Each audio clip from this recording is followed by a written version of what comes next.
Hello guys, kukuha tayo ng uhong or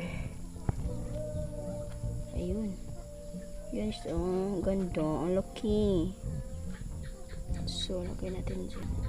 Ito pa,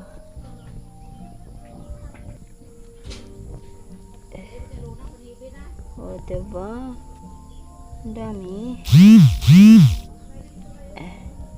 ang dami guys, ang dami niya, ang dami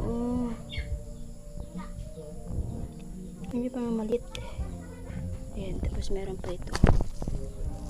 Dati pa daw kinukuhanan na yan ni mama dito. Ano yan dito? Yan punso. Punso yan punso yan, diba? Yung punso ay nabibigay sa akin ng gulay. Charot. Meron pang ano guys, so meron pang